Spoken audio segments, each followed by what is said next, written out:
നൌഷാദ് അലി, നോക്കിപ്പോൾ SDRF-ഉം CMDRF-ഉം രണ്ടും രണ്ടാണ്. SDRF state disaster response fund എന്നുള്ളത് സെൻട്രലി കോൺസ്റ്റിറ്റ്യൂട്ടഡ് ആയിട്ടുള്ള ഒന്നാണ്. DM ആക്ട് അനുസരിച്ച്, ഡിസാസ്റ്റർ മാനേജ്മെന്റ് ആക്ട് അനുസരിച്ച് ചട്ടങ്ങൾ രൂപീകരിക്കപ്പെട്ട ഒരു ഫണ്ടാണ്. അപ്പോൾ അതിൽ സഹായം സംബന്ധിച്ച് കൃത്യമായ മാനദണ്ഡങ്ങളുണ്ട്. നോക്കൂ, ഇപ്പോൾ ഒരു പശുവിനെ നഷ്ടമായാൽ 37,500 രൂപയാണ് പെർ കൗ. ഒരു പശുവിന് 37,500 രൂപയാണ് നഷ്ടപരിഹാരം. 226 പശുക്കളെയാണ് വയനാട്ടിൽ നഷ്ടപ്പെട്ടിരിക്കുന്നത്.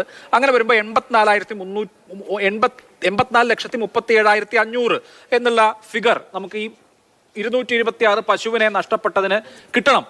കേന്ദ്ര സർക്കാരിൽ നിന്ന് പണം കിട്ടണം എന്നുള്ള ഒരു മെമ്മോറാണ്ടം കൊടുക്കുകയാണ്. അപ്പോൾ മാനദണ്ഡമനുസരിച്ച് കിട്ടേണ്ട തുക സ്വാഭാവികമായും അതിൽ വരും. മാനദണ്ഡമില്ലാത്ത വിഷയങ്ങളിൽ കിട്ടാവുന്ന പരമാവധി തുക അതിൽ വരും എന്നുള്ളതിനപ്പുറത്ത് വലിയ വിവാദങ്ങളുടെ സ്കോപ്പ് ഈ വിഷയത്തിലുണ്ടോ? അഭിലാഷ്, ഒന്നാമതായിട്ട് ഞാൻ നിങ്ങളുടെ ചോദ്യത്തിലേക്ക് വളരെ ഗൗരവതരമായിട്ട് തന്നെ വരാം. അതിന് മുമ്പായിട്ട് എനിക്ക് ഇതിനകത്ത് പറയാനുള്ളത്, കാരണം നമ്മൾ ഈ ഉത്തരേന്ത്യയിലൊക്കെ റെയിൽവേ അപകടങ്ങൾ നടക്കുമ്പോൾ അവിടെ ഓടിക്കൂടുന്ന ചില ഗ്രാമീണരെ കുറിച്ചൊക്കെയുള്ള കുപ്രസിദ്ധമായ വാർത്തകൾ കേട്ടിട്ടുണ്ട്. അവർ രക്ഷാപ്രവർത്തകരെന്ന വ്യാജേന ഓടിക്കയറിയിട്ട് ചെവി അറുത്തു കൊണ്ടുപോകുന്നു, കൈവിരൽ ഛേദിച്ച് ആ മോതിരത്തിന് വേണ്ടി, കമ്മലിന് വേണ്ടി ചെവി, മൂക്കുത്തിക്ക് വേണ്ടി മൂക്കരിയുന്നു, വിളക്ക് വേണ്ടി മുൻകൈ അരിഞ്ഞെടുക്കുന്നു. ഇതുപോലെയൊക്കെ പെരുമാറുന്ന ആളുകളെയൊക്കെ നമ്മൾ കേട്ടിട്ടുണ്ട്. അത് എത്രത്തോളം അതിനകത്ത് അംശമുണ്ട് എന്നുള്ളതിനെ കുറിച്ച് കൃത്യമായ ധാരണയില്ല, കേട്ടിട്ടുണ്ട്. ഇതുപോലെയാണ് കേരള സർക്കാർ എല്ലാ ദുരന്തങ്ങളിലും പെരുമാറിക്കൊണ്ടിരിക്കുന്നത്. അതിൻ്റെ മറ്റൊരു പകർപ്പാണ് വളരെ കൃത്യമായിട്ട് ഇപ്പോൾ ഇവിടെ അനാവൃതമായിട്ടുള്ളത്. ഇവിടെ നിങ്ങളുടെ എല്ലാ തരത്തിലുള്ള CMDRF-ൻ്റെയും കേന്ദ്ര മാനദണ്ഡങ്ങളുടെയും ഒക്കെ കണക്കുകൾ മാറ്റിവെച്ചുകൊണ്ട് ഞാനൊന്ന് ചോദിക്കട്ടെ. ഇവിടെ വയനാട്ടിലെ ദുരന്ത ബാധിതരെ മാറ്റാൻ വേണ്ടി 15 കോടി രൂപ ഗതാഗതത്തിന് ചിലവായി എന്ന് പറയുന്നുണ്ട്. അത് ചിലവായി കഴിഞ്ഞ തുകയാണല്ലോ. ഇവിടെ പിന്നെ വോളണ്ടിയേഴ്സിന് ഗതാഗതത്തിന് 4 കോടി ചിലവായി എന്ന് പറയുന്നു. ദുരന്ത ബാധിതർക്ക് വസ്ത്രത്തിന് 11 കോടി ചിലവായി എന്ന് പറയുന്നു. 1,100 പേരാണ് ക്യാമ്പുകളിൽ ഉള്ളതെങ്കിൽ 1 ലക്ഷം രൂപ വെച്ചാണ് അവർക്ക് പണം ചെലവാക്കിയിട്ടുണ്ട്. ഈ പറയുന്ന ഹെഡിലായി അത്രയും പണം ചെലവാക്കിയിട്ടുണ്ട് എന്ന് എന്തെങ്കിലും രേഖയുണ്ടോ? ഒരു മെമ്മോറാണ്ടം കൊടുക്കുകയാണ്, കേന്ദ്ര സർക്കാരിന് ഒരു മെമ്മോറാണ്ടം കൊടുക്കുകയാണ്, ഇന്ന കാര്യങ്ങളിലൊക്കെ ഇത്ര ചെലവ് വന്നിട്ടുണ്ട്. ഞാൻ ചില ഉദ്യോഗസ്ഥരോടൊക്കെ സംസാരിക്കുമ്പോൾ അവർ പറയുന്നത്, സാധാരണ നിലയിൽ ഇങ്ങനെ ഒരു നിവേദനം കൊടുക്കുമ്പോൾ സാധാരണയിൽ ഒരു 10 ഇരട്ടിയൊക്കെ കൂടുതലാണ് ചോദിക്കുക.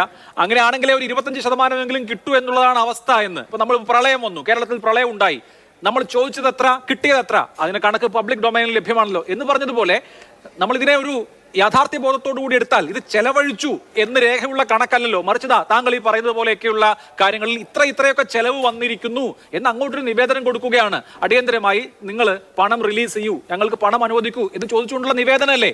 അപ്പൊ അതിൽ പൈസ കിട്ടിയിട്ടില്ല എന്നുള്ളത് വേറൊരു വശം. അത് കിട്ടാത്തത് എന്താ എന്ന് ഒരുപാട് പേര് ചോദിക്കുന്നുമില്ല.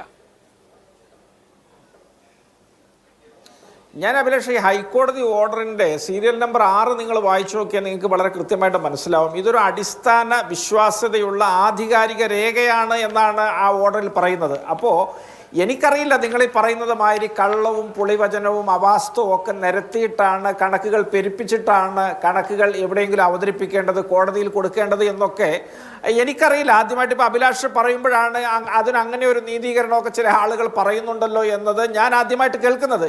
ഏതായാലും അഭിലാഷ്, ഇവിടെ ഈ പറഞ്ഞ വസ്ത്രമാകട്ടെ, ഭക്ഷണമാകട്ടെ, വാഹനമാകട്ടെ, അവിടെ ഭൂമി ക്ലിയറൻസിനുള്ള ഹിറ്റാച്ചി, JCB അടക്കമുള്ള വലിയ വാഹനങ്ങളാകട്ടെ, ഇതൊക്കെ 80% സുമനസ്സുകൾ അങ്ങോട്ട് ദാനമായി നൽകി അവിടെ ആ റിലീഫ് വർക്ക് നടത്തിയതിൻ്റെ ഭാഗമായിട്ട് സംഭവിച്ചതാണ്. അതിൻ്റെ കണക്കുകളൊക്കെയാണ് ഇവിടെ പെരുപ്പിക്കുന്നത്. ഇവിടെ കൂട്ടി വായിക്കാൻ കുറേ ഉണ്ട് അഭിലാഷേ. ഇവിടെ കോവിഡ് കാലത്ത് 450 രൂപക്കും 500 രൂപക്കും ലഭിക്കുന്ന കിറ്റ് 1,600 രൂപക്ക് മേടിച്ചിട്ട് ഈ നാടിനെ കട്ടുമുടിച്ച് അഴിമതിക്ക് അന്വേഷണം നേരിടുന്ന ടീച്ചറമ്മയാണ് ഇവർക്ക് സ്വന്തമായിട്ട് കൂട്ടിനുള്ളത്.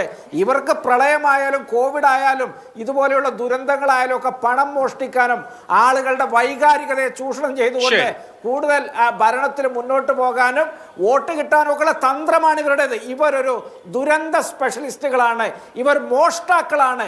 ഇവരെ കണ്ടു കഴിഞ്ഞാൽ മുഖം തിരിച്ച് നടക്കണം, കാർക്കിച്ചു തുപ്പേണ്ടി വരുമെന്നുള്ളതാണ് ഇതൊക്കെ നമുക്ക് മനസ്സിലാവുന്നത്.